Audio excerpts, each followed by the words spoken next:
राधा वल्लभ श्री हरिवंश। राधा वल्लभ श्री हरिवंश। वृंदावनेश्वरी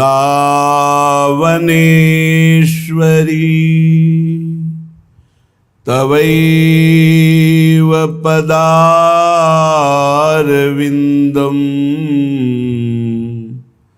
प्रेमामृतैकमकरन्द रसौघपूर्णम्। हृद्यर्पितं मधुपते स्मरतापमुग्रं निर्वापयत् परम शीतलमाश्रयामि।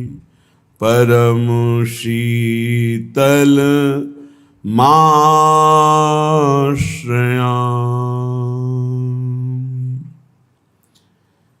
प्रिया प्रीतम के श्री चरणों की प्रीति, श्री चरणों की शरणागति, श्री चरणों की सेवा, ये अत्यंत दुर्लभ वस्तु है।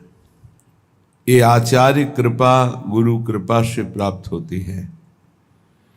जो एक निष्ठ हृदय से आचार्य चरणों में समर्पित है, गुरु चरणों में समर्पित है, उसके लिए कुछ दुर्लभ नहीं है।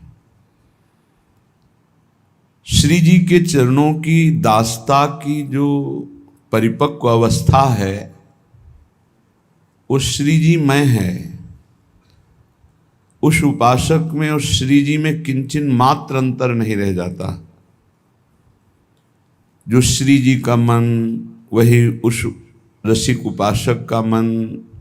जो श्री जी का रुचि भाव, ठीक वैसा ही उसका रुचि भाव।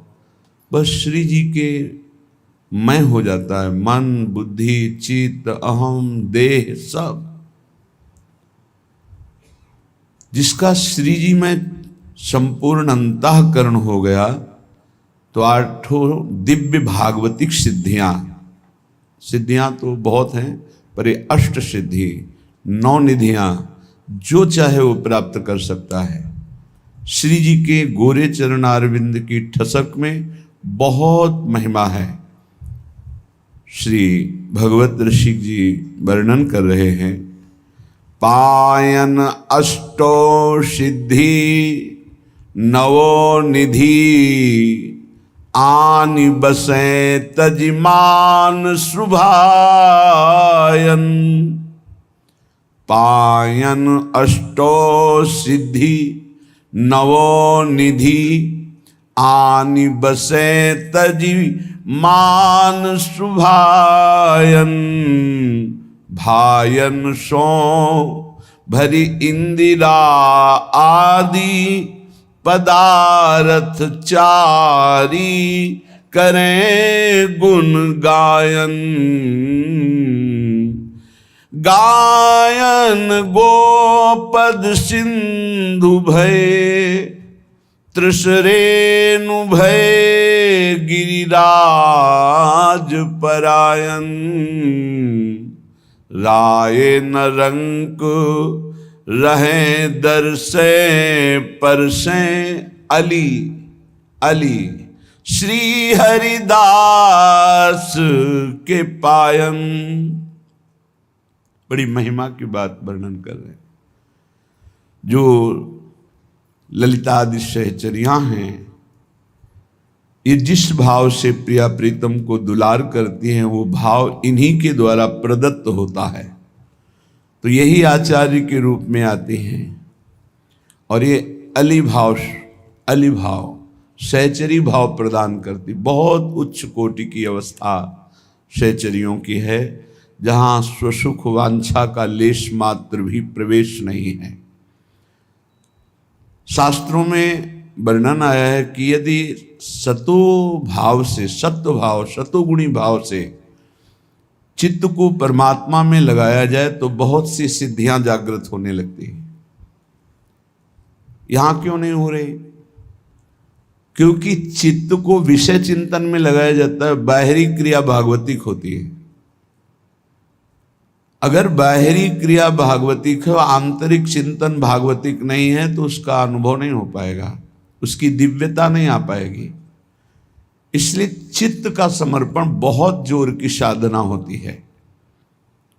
गोपीजनों के सारे व्यवहार जागतिक हैं, लेकिन चित्त वृत्ति एकमात्र प्रभु श्री कृष्ण में समर्पित होने के कारण गोपी प्रेम की ध्वजा कही गई, मुरारी पादार्पित चित्त वृत्ति। यहां सावधानी उपासक को ये रखनी है, अल्प सुखों को सुख मानकर उनका चिंतन करने वाला चित्त दिव्यता भूमा सुख का अधिकार खो देता है। क्रियाएं तो भागवतिक हो रही, वो भी जो बहुत सावधान हैं, नहीं तो क्रियाएं भी सांसारिक पापाचरणमयी, जिनको आप जान भी नहीं पाते कि हमारे द्वारा, वाणी के द्वारा, शरीर के द्वारा, मन के द्वारा कौन सी पापाचरण की वृत्ति है। अगर आपका चित्त भगवत चिंतन करने लगे तो बहुत कम समय में दिव्यता आने लगती है। ये जो बहुत लंबा समय निकल जाता है, उसका कारण है आपकी असावधानी, आपका विषय चिंतन, प्रपंच चिंतन। नहीं तो कह रहे हैं जो आचार्य चरणों में है, पायन अष्टो सिद्धि, अणिमा, महिमा, गरिमा, लघिमा, प्राप्ति, प्राकाम्य, ईशत्व, वसित्व, ये 8 भगवान के पास रहती हैं सिद्धियां। और ये 8 सिद्धियां चरणों में लौटती हैं। जो गोरे चरणारविंद का चिंतन करता रहता है, राधा राधा राधा,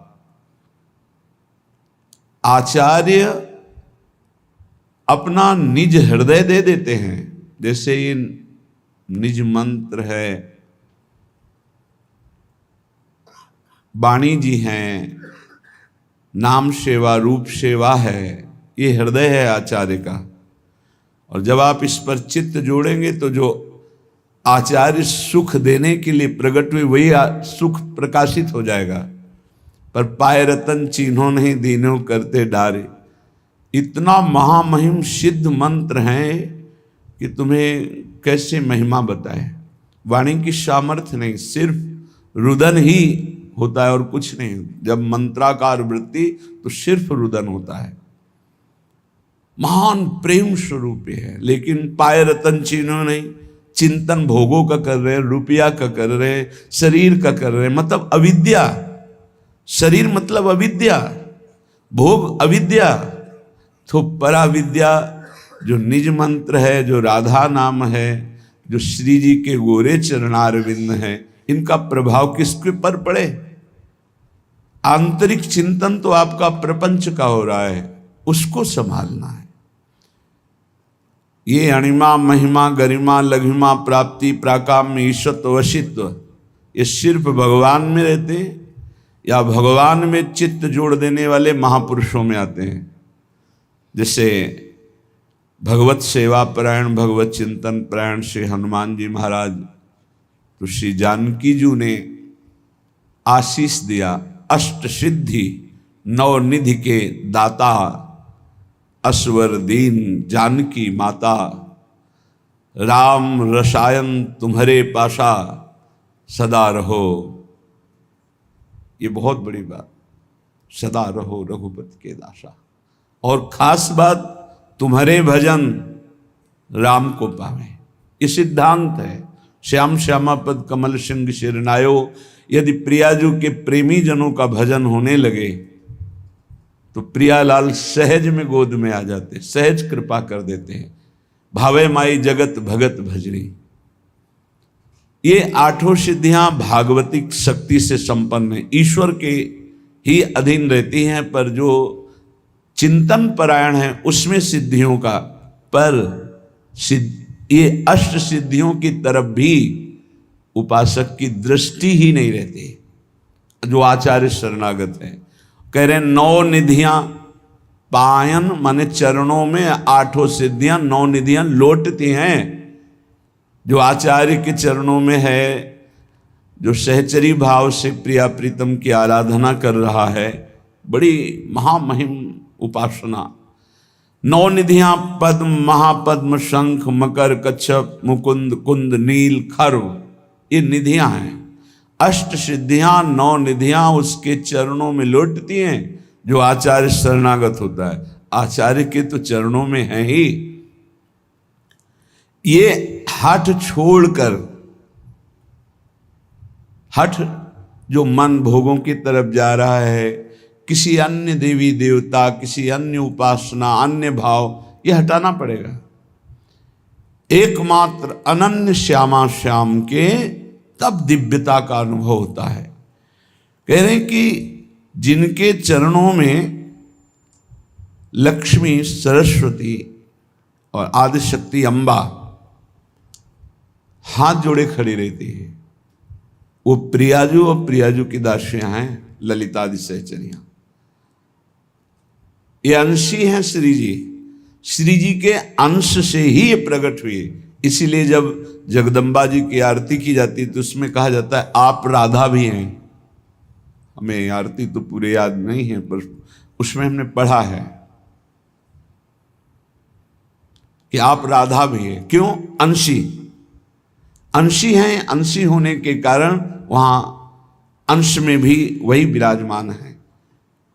अपनी श्रीमद् राधा सुधा निधि में जो प्रेमणा सन्मधुरोज्ज्वलस्य हृदयम श्रृंगार लीला कला, इस श्लोक में जो वर्णन किया गया उसमें है कि दिव्य दिव्य भागवतिक शक्तियां जितनी सब श्री जी के अंश से है।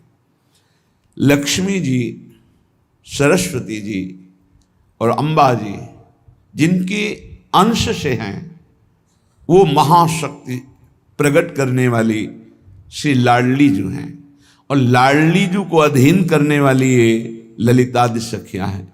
तो बोले ये तीनों महादेवियां जिनकी विनय करती हैं, धर्म अर्थ काम मोक्ष भायन सो भरी इंदिरा आदि और पदार्थ चारि करें गुण गायन।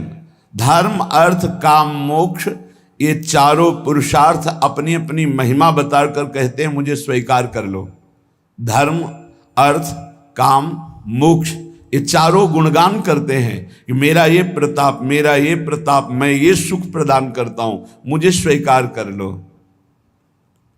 पर प्रियाजू के चरणारविंद के प्रेम में डूबे हुए रसिक जन नाष्ट सिद्धि स्वीकार करते हैं, ना नवनिधि स्वीकार करते हैं, ना किसी दैवी शक्ति को स्वीकार करते हैं, ना धर्म अर्थ काम मोक्ष स्वीकार करते हैं।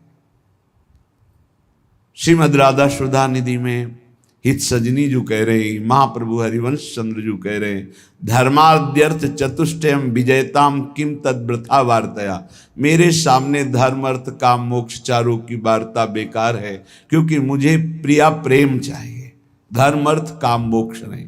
तो जो प्रिया प्रेम को प्राप्त है, स्वयं अष्ट सिद्धियां पायन अष्टो सिद्धि, श्री राधा किंकरीणाम लुठत चरणों अद्भुता सिद्धि कोटि, करोड़ों सिद्धियां गोरे चरणारविंद की उपासना करने वाले के चरणों में लौटती हैं। यहां कर 8 सिद्धियां, 9 निधियां, तीनों महाशक्तियां, लक्ष्मी जी, अम्बा जी, सरस्वती जी, और 4 पुरुषार्थ धर्म अर्थ काम मोक्ष, ये पर रसिक महापुरुष इनको स्वीकार नहीं करते। बोले जो संगीत है, राग रागिनियां हैं, ये प्राकृतिक हैं। सेवक जी महाराज कहते हैं, मानत अपनो भाग राग करत अनुराग बिन दीखत सकल अभाग श्री हरिवंश कृपा बिना। बोले वो अपना बड़ा भाग्य मानते हैं कि मुझे राग रागिनियों का ज्ञान है, लेकिन अनुराग नहीं है तो उसका कोई महत्व नहीं रहा। दीखत सकल अभाग, अभाग्य है उसका। चाहे जितना सुंदर गायन हो, यदि अनुराग नहीं है तो उसका कोई महत्व नहीं। और अनुराग की चरम सीमा का गायन सहचरियों का होता है। नवीन नवीन रागों की तत्काल उत्पत्ति होती है। हिमालय या सुमेरु इनके आगे छोटा है। त्रिशरेणु जैसे झरोखे में उड़ते हुए कण छोटे त्रिशरेणु दिखाई देते हैं, ऐसे इन महान पुरुषों की ऐसी भावात्मक ऊंचाई है कि हिमालय और सुमेरु भी छोटा है, त्रिशरेणु है इनके सामने। ये सहेली, ये सहचरियां अपार सामर्थ्य से युक्त हैं। जो इनके चरणों का आश्रय ले लेता है दारिद्र्य मिट जाता है। दारिद्र्य किसी भी तरह की कोई चाह नहीं, मोक्ष की भी चाह नहीं रह जाती। इसलिए अहोभाग्य जो प्यारी जू की सखियों के आश्रित हैं। प्यारी जू के चरणारविंद की शरणागति सखियों से ही होती है। सखियों के आश्रित होकर जो प्यारी जू की ही अनन्यता से उन्हीं का केवल उच्छिष्ट पाते हैं। ये वृंदावन भूमि की उपासना की बात है। यह दिव्य प्रसाद प्रिया पिय को, दर्शत ही मन मोद बढ़ावत, परसत पाप हरत ही को। यह दिव्य प्रसाद प्रिया पिय को। आप प्रसाद ही पाएं, कभी अमनिया ना पाएं, प्रार्थना है यदि आप इस जन्म में प्रियालाल के प्रेम में डूबना चाहते हैं तो प्रसाद ही पाएं। जल प्रसाद पिए, वस्त्र प्रसाद धारण करें, भोग प्रसाद पाएं और पूरा जीवन प्रसाद में कर लें। प्रसादे सर्व दुखानाम हानिरस्योपजायत। मान जाओ, मान जाओ। अमनिया को जहर की तरह देखो। अमनिया पाना हो तो जैसे जहर नहीं पाते ऐसे नहीं पाएंगे, कुछ भी अमनिया नहीं पाएंगे। बिना अपने पिया प्रीतम को अर्पित किए कुछ नहीं पाएंगे। नियम ले लो, नियम नेम से ही प्रेम का प्रादुर्भाव होता है। हमारी प्रिया जो जहां विराजमान नहीं है वहां नहीं। हम ऐसे श्याम सुंदर को नहीं पहचानते जिनके पार्श्व में प्रिया जो नहीं है। मनोमृणाल भूषण भूषित भुज श्याम अंश पटारी। हम वृंदावन वासी नित्य विहार उपासी श्री जी से लालजू को पहचानते हैं। श्री जी नहीं तो हम लालजू को नहीं पहचानते। और ऐसा कभी नहीं हो सकता कि श्री जी अकेली हों। हमारी श्री जी वही होंगी जहां लालजू हैं, या लालजू वही होंगे जहां हमारी श्री जी। एक पल के लिए जुगल जोरी कभी बिछुड़ती नहीं है। यहां एक पल के लिए भी रह न सकत पल पलकन अंतर, जैसे जलते मीन, जैसे प्रिया प्रीतम के बिना, प्रीतम प्रिया के बिना नहीं, ऐसे सखी प्रिया प्रीतम के बिना नहीं। मात्र प्रसाद दर्शन से पाप नष्ट होते हैं। जैसे लालजू का प्रसाद जहां केवल प्रभु विराजमान हैं, अपने लोगों को दिया जाए तो अपने माथा रखकर प्रणाम करेंगे, परिक्रमा करेंगे उसको, लेकिन हम चखेंगे नहीं। चखेंगे तभी जब प्रियाजू विराजमान होंगी। प्रियाजू अगर नहीं है तो हम नहीं चखेंगे। ये हम प्रियाजू की दासी हैं। अपनी स्वामिनी के बिना हम उच्छिष्ट नहीं पा सकते किसी का।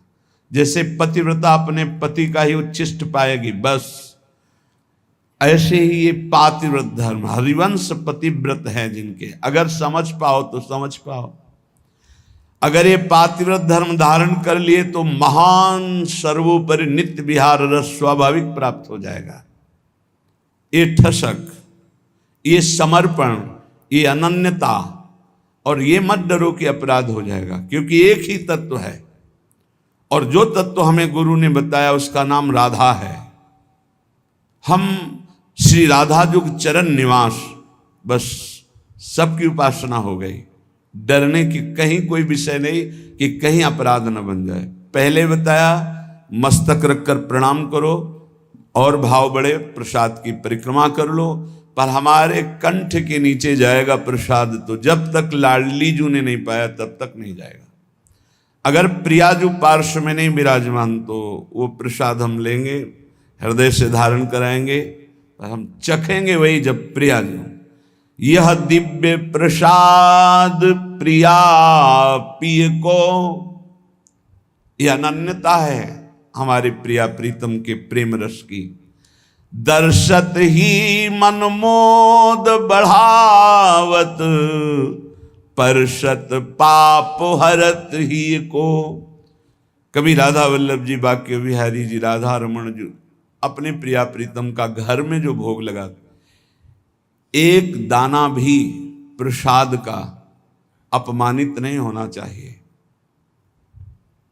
प्रसाद को जो भोग लगा हुआ है, हम जैसे कभी किसी को तो प्रसाद अलग कर देते हैं, दृष्टि का दिखाया हुआ भले दे, प्रसाद उसी को देंगे जो एक एक कण प्रसाद का आदर सहित पाए, थाली में थोड़ा जल डाल के धो के उसे पी ले। प्रसाद का एक कण भी ऐसा नहीं कि थोड़ा पाया और फिर डस्टबिन में फेंक दिया, महत अपराध।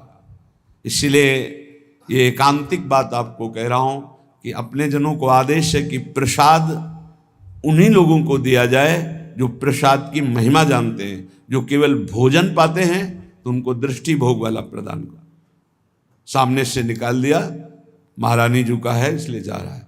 उच्छिष्ट जो हम पर्दा लगा के भोग लगाते वो उतने में ही मिलाया जाएगा जो प्रसाद का महत्व जानते हैं। और समस्त उपासकों से प्रार्थना है उतना ही प्रसाद जिसको आप चाट कर पा जाएं, एक भी दाना पत्तल में या आपके पात्र में बचना नहीं चाहिए। अगर उच्छिष्ट आपने अपमानित किया, डस्टबिन में फेंक दिया, तो तुम्हारी उपासना गई। कुछ हृदय में नहीं, केवल खाओ पियो शरीर सजाओ, मान लो हमारी प्रार्थना। हमने गुरुजनों को देखा, महापुरुषों, एक अगर महाप्रसाद का दाना नीचे गिर गया तो उसे उठा के मुख में पाया और फिर हाथ धोकर वहां ऐसे करके ऐसे लगाया। प्रसाद की महिमा, प्रसाद को देखते ही आसन से उठ खड़े हो जाना चाहिए। अगर बैठे प्रसाद है, खड़े हो गए, प्रणाम किया, चार परिक्रमा की, तो कह रहे हैं इतने मात्र से ही उसके सारे पाप भस्म हो जाते हैं। दर्शत ही मन मोद बढ़ावत, परशत पाप हरत ही को। हृदय को निर्मल करके, निष्पाप करके मोद आनंद बढ़ाता है प्रसाद। यह दिव्य प्रसाद प्रिया पिय को। और प्रसाद पाने वाले का शरीर छूटे तो प्रभु को प्राप्त होता है। मान लो हमारी अंतिम समय भगवत स्मृति लोप हो गई है, दुख के कारण इतना भीषण पीड़ा है, हमारे उदर में सदैव प्रसाद रहा, इसलिए भगवत प्राप्ति होगी। इसीलिए कहा है अगर आप बाहर भी हैं और आपको जल पीना है या कुछ भी पाना है तो एक क्षण हाथ में लेकर प्रभु का ध्यान कीजिए, अपने इष्ट देव का। जय राधा वल्लभ लाल की, जय हरिवंश महाप्रभु की, जय गुरुदेव भगवान की। प्रभु आप हृदय मंदिर में विराजमान हो, भले मैं नहीं देख पा रहा हूं, आप ये भोग आरोगी, जय हो। और बस पाने प्रभु को अर्पित कर दे। ये उस समय की बात है जब आपके पास समय नहीं, कहीं ऐसी यात्रा में है, ठाकुर जी पास नहीं है, तो ऐसा। अगर घर में है तो सांगो पांग भोग लगा करके ही प्रसाद पाएं। और एक उपाय बताया है कि जैसे आप कहीं बाहर जा रहे हैं तो आप राधा वल्लभ जी का भोग लगा लीजिए, किशमिश का, काजू आदि का, और रख लिया, एक किशमिश डाल दी, पहले अमनिया को अर्पित किया और फिर एक किशमिश डाल दी, पूरी थाल प्रसाद हो गई। पर उतने में ही डालिए जितना पाना है, जितना थाल में है एक दाना भी नहीं बचना चाहिए। पावत परम प्रेम उपजावत, भूलवत भाव पुरुष तिय को। यह दिव्य प्रसाद प्रिया पिय को। जो बड़े भाव से पाते हैं, ये देखा है। ये जरा पूड़ी लाना, ये कचौड़ी लाना, या ये नहीं, ये नहीं, ये नहीं, ये नहीं, ये डालो, ये नहीं। आप पदार्थ पा रहे हो, प्रसाद नहीं पा रहे हो। प्रसाद अगर है तो उसमें पूड़ी कचौड़ी अमुक पदार्थ, ये भाव नहीं, प्रसाद भाव। जितना आपको लगता है थोड़ा ले लीजिए, पा लीजिए। फिर आपका शरीर रोगी है, जो आपको अनुकूल लगे वो भोग लगा लीजिए।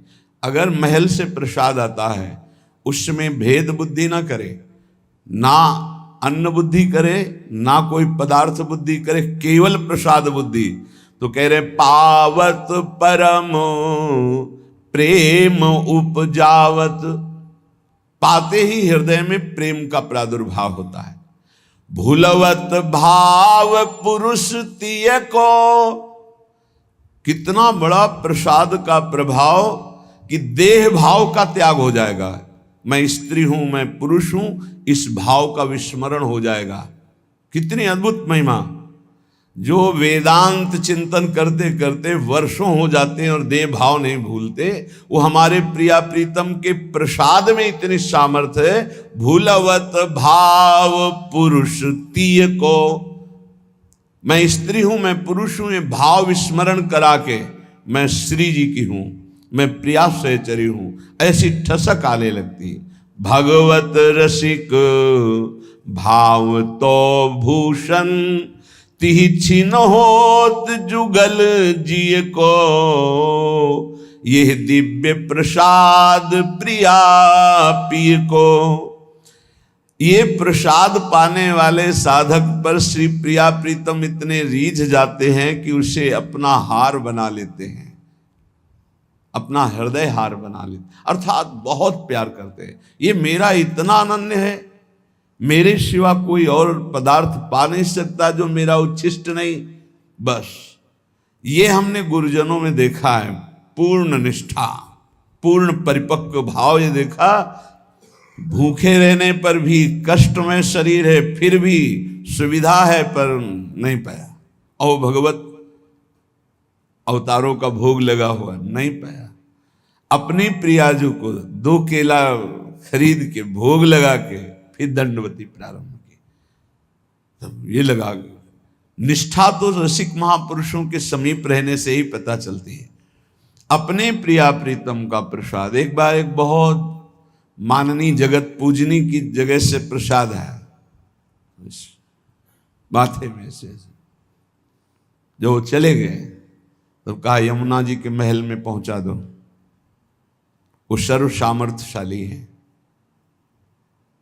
हाँ जी, आप कभी कभी जानकर पूछते थे कि कुछ बोलें, कुछ बताएं, तो उनका वहाँ हमारी प्रियाजू ने भोग प्रगट में नहीं पाया, इसलिए हम प्रगट में नहीं पाएंगे। मानसिक तो हमने भी स्वीकार कर लिया, अगर प्रियाजू प्रगट में पाए तो हम प्रगट में पाए, नहीं अन्यथा नहीं।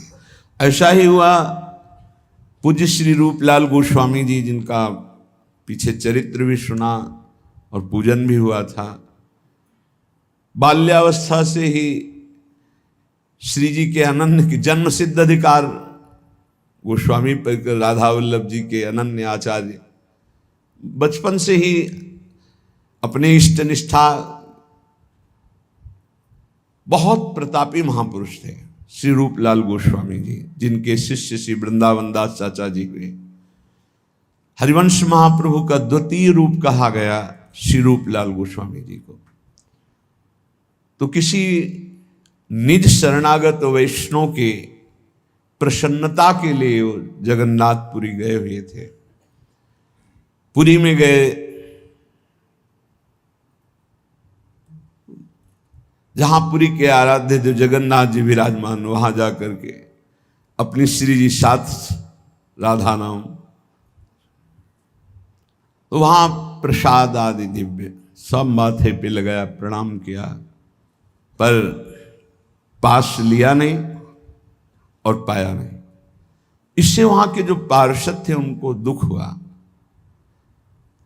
और मन में बड़ा क्षोभ हुआ कि ये वृंदावन से आए हैं, रसिक महापुरुष हैं, और तेज ऐसा था जिसके देखने से ही लग रहा था कि कोई संशय नहीं था ये मनमानी कर रहे हैं, ऐसा नहीं, ऐसा भागवतिक तेज, वो महाविद्वान और रस सिद्ध महापुरुष।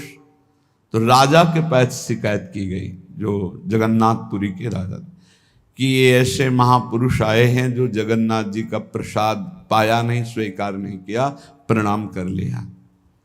तो उन्होंने कहा कि मुझे पता है ये रस नित्य विहार उपासना के आचार्य हैं, कोई साधारण पुरुष नहीं, आप लोग कोई ऐसे शब्द मत बोलना, इस विषय की जानकारी स्वयं जगन्नाथ जी से की जाए। तो वहाँ की पद्धति थी कि रात्रि में जगन्नाथ जी के समीप सुला दिया जाता था। जगन्नाथ जी उससे स्वप्न में आदेश कर देते थे। ये पूर्व से चला रहा था, किसी विशेष रहस्यमय प्रसंग का प्रकाशन करने के लिए ये प्रक्रिया की जाती थी। ऐसा ही किया गया। प्रश्न रखा गया कि इन्होंने प्रसाद क्यों नहीं लिया, यदि महापुरुष हैं तो भगवत प्रसाद का ये इस तरह से ऐसा कि ना पाना, ना हाथ में लेना, प्रणाम मात्र कर लेना।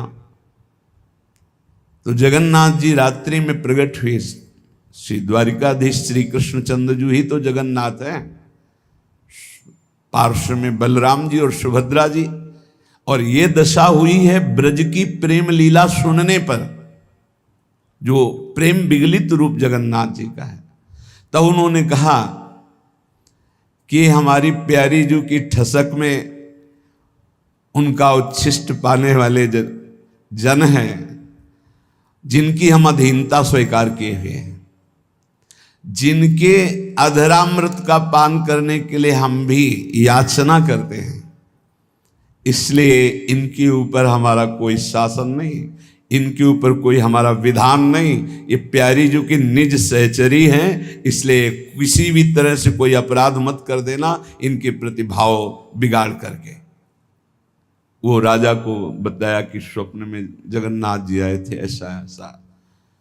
ये जो हमारे वृंदावन नित्य विहार रस की उपासना का एकांतिक प्रेम है, इसको हृदय में देखो। जब प्रेम की प्रबलता होती है तो अनन्यता अपना रंग लाती है।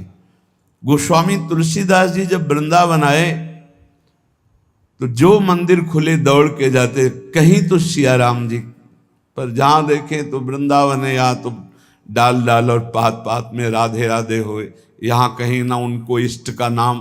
क्योंकि जगत में कहीं भी जाओ तो गांव गांव में भैया राम राम, जय सिया राम, गांव में एक दूसरे से मिलने में यही होता है, राम राम, इतना। तो यहाँ पूरे वृंदावन में डोल लिए, एक बार भी नाम न सुना, एक जगह भी कहीं रूप न दिखाई दिया, व्याकुल हो गए, कैसा देश है। यहाँ एक एक पत्ते से भी राधा राधा राधा राधा। फिर प्रिया प्रीतम के समीप गए, कहा साष्टांग दंडवत तो नहीं करूंगा, क्योंकि साष्टांग दंडवत तो सियाराम की ही है, और मुझे पता है आप वही हो, पर आपको रूप बदलना होगा। तो भगवान की बंसी अंतर्ध्यान हो गई, अपने भक्त के लिए सारंग धनुष धारण कर लिया, प्रियाजू श्रियाजू के रूप में प्रकाशित हो गई, क्योंकि इन्हीं से सब प्रकाशित है। तो साष्टांग दंडवत किया, का बलिहार आपकी। ये क्या था? क्या गोस्वामी जी नहीं जानते? तत्व ज्ञान नहीं है क्या गोस्वामी जी को? वो तो कह रहे जड़ चेतन जग जीव जत सकल राम मैं जाने, सब में मेरे प्रभु। तो साष्टांग दंडवत करके मौन हो जाते? नहीं, प्रेम जिस रूप से प्यार होता है उसी में पूर्ण समर्पण होता है, उसी में होता है। एक राम घनश्याम हित चातक तुलसीदास बलिहारी है। ऐसे ही श्यामा श्याम के जो रसिक अनन्य उपासक है, जे अवतार कदम्ब भजत हैं धरि दृढ़ व्रत जो हिये, तेवु उमग तजत मर्यादा बन बिहार रस पिए, रहो को काहू मन दिए, मेरे प्राणनाथ श्री श्यामा शपथ करो तृण छिए। भगवान बहुत अवतार लेके, बहुत लीला, बहुत भक्ति मार्ग, बहुत ज्ञान मार्ग, बहुत सब साधना मार्ग हमको प्रियाजू ने चयन किया, नित्य विहार रस का उपासना मार्ग। अब हमको अनन्य हो, क्योंकि हमने चयन नहीं किया, हमें पता नहीं था, अपने लोगों को प्रियाजू ने चयन किया। अब ऐसी करुणामयी स्वामिनी की अनन्यता की ठसक हृदय में, तो भगवत रसिक भाव तो भूषण, ये हृदय हार बन जाते हैं, ये हृदय हार बना लेते हैं। हर समय प्रियालाल की समीपता का अनुभव, पर अनन्यता। बार बार हम आपसे प्रार्थना कर रहे हैं, साधना का सार है अनन्यता। गीता जी में भगवान ने अनन्य अनन्य अनन्य बार बार कई जगह कहा, अनन्य चिंतयन्तो माम अनन्य चेता सततम, बस अनन्य हो जाओ मेरे। हरिवंश महाप्रभु ये देख रहे हैं कि प्रिया प्रीतम हमारे हृदय के हार बने हुए, कब? जब अनन्यता, ये दिखा रहे हैं। मोहन लाल के रंग राची, महाप्रभु कह रहे हैं, मेरे ख्याल परो जिनको बात दसो दिस माची, मोहन लाल के रंग राची। कंत अनंत करो जो को बात कहो सुन साची, या जी जाओ भले सिर ऊपर हाँ प्रकट हुए नाची, मोहन लाल के रंग राची। अब चाहे गर्दन उतर जाए, चाहे प्राण निकल जाए, अब अपने मोहन लाल जिस रंग में रंगे हुए हैं, अर्थात प्रिया रंग में, मैं उसी रंग में हूं। तो इसका परिणाम क्या मिला? तो बोले जागृत शयन रहे तो ऊपर मणिकंचन ज्यों पाची। जैसे हरिवंश डरो काके डर, हो नाहिन मत काची, मोहन लाल के रंग राची। आप किससे डरना? किससे डरना? कोई कच्ची मती वाला हूं कि डर जाऊंगा? नहीं, मोहन लाल के रंग राची। तो जागृत शयन रहे तो उर ऊपर, हृदय में इधर प्रिया प्रीतम, ये हार बने हुए हैं दोनों। मणिकंचन जो पाची, ये अनन्यता। पावत परम प्रेम उपजावत, भूलवत भाव पुरुष तिय को, भगवत रसिक भाव तो भूषण, तीछिन होत जुगल जी को। यह दिव्य प्रसाद प्रिया पी को। उपासक प्रसाद निष्ठ हो और हृदय से आराध्य देव के प्रति समर्पित हो, कोई चिंता की बात नहीं। प्रार्थना है, जीवन में उतार चढ़ाव आता रहता है, जीवन में विपत्ति संपत्ति के योग बनते रहते हैं, जीवन में मिलन बिछुड़न के योग बनते रहते हैं, समीपता दूरी का योग बनता रहता है। लेकिन हमारी अनन्यता, हमारी निष्ठा में फर्क नहीं, तो निश्चित निश्चित वो वस्तु प्राप्त होगी जो किसी साधना से नहीं होती। कभी कभी ऐसा भी अनुभव होता है कि प्रभु हैं भी कि नहीं है। कभी कभी ऐसा भी अनुभव होता है कि इतना भजन किया, उसका क्या लाभ मिला? बार बार विपत्ति, बार बार समस्याएं, बार बार तिरस्कार, अपमान। ये धूल भरी आंधी माया की है। आंखें तुम्हारी देखने में समर्थ नहीं हो पाएंगी धूल भरी माया में, पर आंख मूंद कर विश्वास करो, कोई तुम्हें अपनी भुजाओं में भरे हुए है, तुम्हें धूल भरी आंधी नहीं ले जा पाएगी। तुम इष्ट की कृपा पात्र हो, इसलिए धैर्य पूर्वक जैसी आज्ञा आचार्य की, शास्त्र की, गुरुजनों की, आंख मूंद के करो, मंगल होगा। विचार करने की जरूरत नहीं। गुरुजनों की आज्ञा पर विचार नहीं किया जाता, बिना ही विचार करी शुभ जानी। तो जो हमारे आचार्य कह रहे हैं, इष्ट निष्ठा, प्रसाद निष्ठा, नाम निष्ठा, धाम निष्ठा, ये सब परम पद प्रदान करने वाले हैं। कल चर्चा में आखिरी में कहा, तुम्हें विश्वास है कि तुम्हें भगवत प्राप्ति होगी?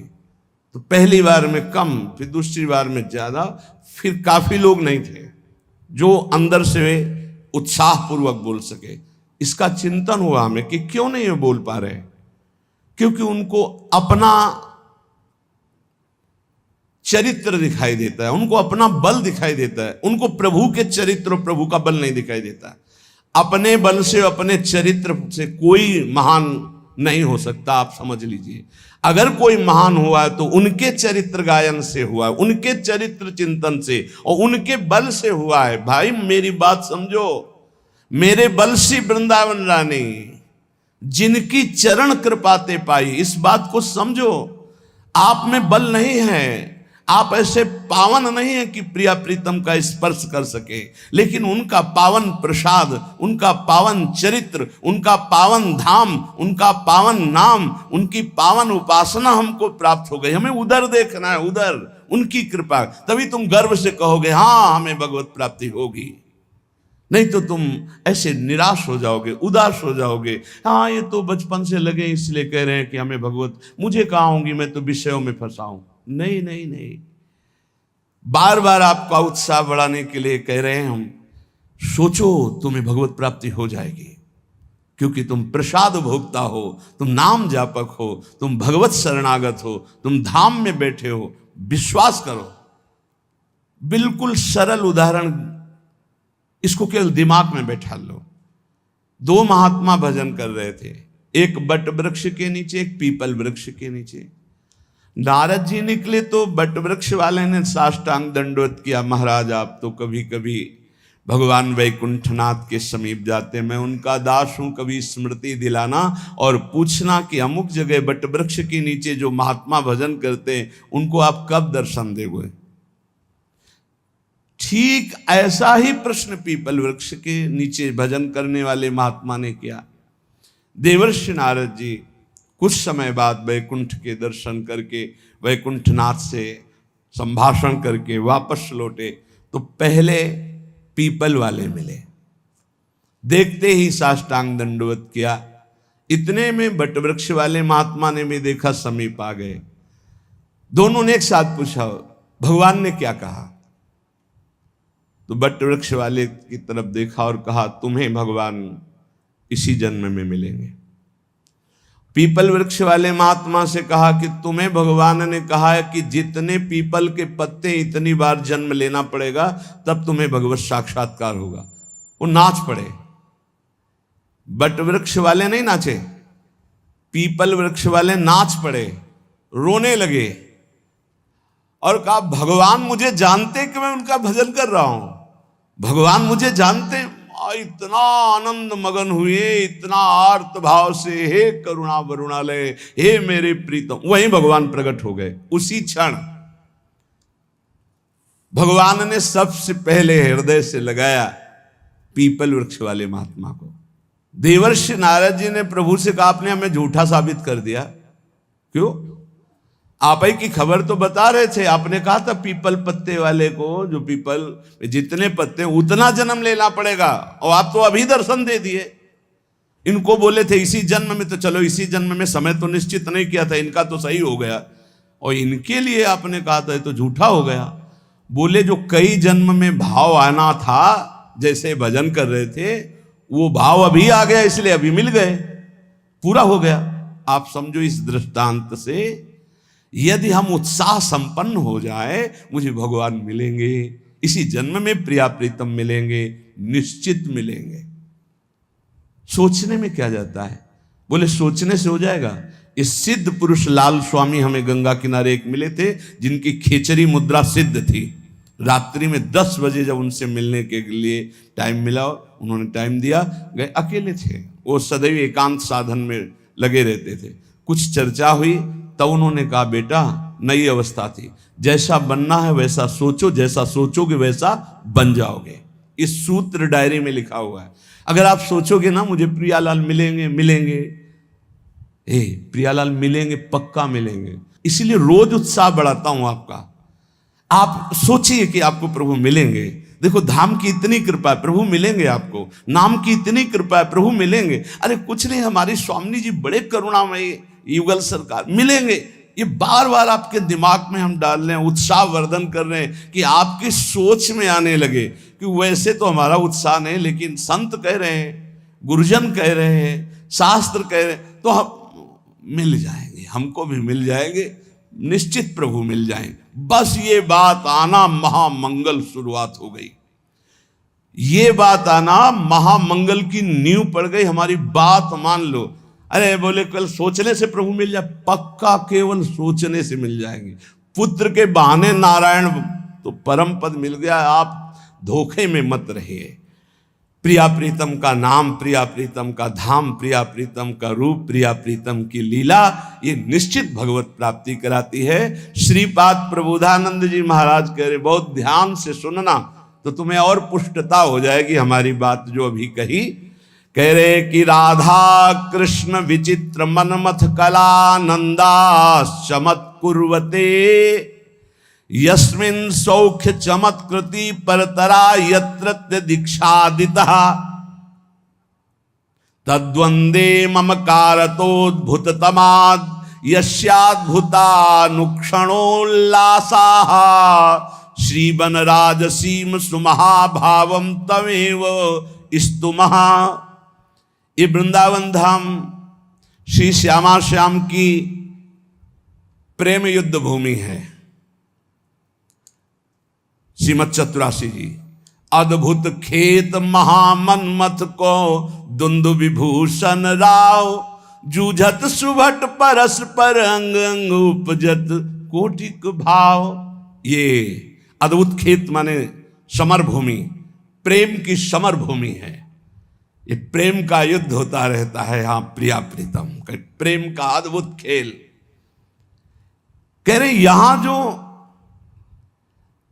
शरणागति दीक्षादि लेता है प्रिया प्रीतम की, राधा कृष्ण विचित्र मनमथ कला नंदास चमत कुर्वते।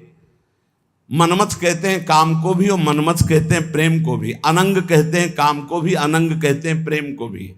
तो जगत में जहां प्रेम शब्द का प्रयोग होता है वहां शुद्ध काम ही है, मलिनता, केवल स्वसुख वांछा। और जहां प्रेम राज्य में मनमथ का अनंग का काम शब्द का प्रयोग होता है वहां विशुद्ध प्रेम होता है।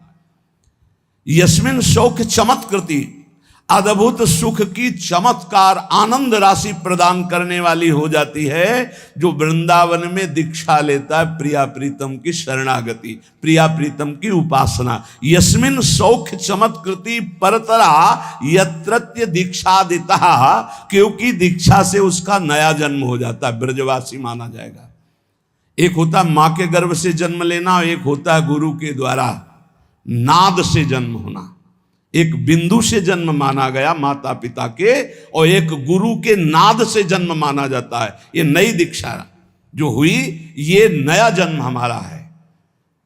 शिक्षा दीक्षा सांसारिक तो बहुत हो गई, ये जो प्रिया प्रीतम की शरणागति है, हम शुद्ध ब्रजवासी हो गए दीक्षा मात्र से। ये नया जन्म, विश्वास, देखो सारा खेल विश्वास का है। पीछे प्रसंग सुनाया चतुर्भुजदास जी की कथा में, एक जमींदार के यहां से चोरी करके, बहुत प्रवीण था, वो कोई साथी नहीं रखता था, अकेले ही चुरा लेता था। एक जहां हमारा पहले गुरु आश्रम था वहां एक थे, वो 20 टार्च रखते थे और इसका रहस्य कोई जानता नहीं था। अलग अलग छतों पे अलग अलग जगह से टार्च ऐसे लगाते जिससे लगता कि 20 लोग हैं, वो अकेले डकैती डाल के ले जाते थे। बड़े प्रवीण थे।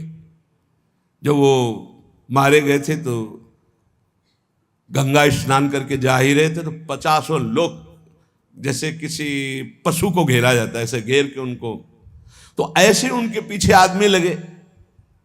चतुर्भुजदास जी कथा कह रहे थे तो भाग करके उन्होंने सोचा यहां बच सकते हैं, तो भक्तों के बीच में बैठ गए।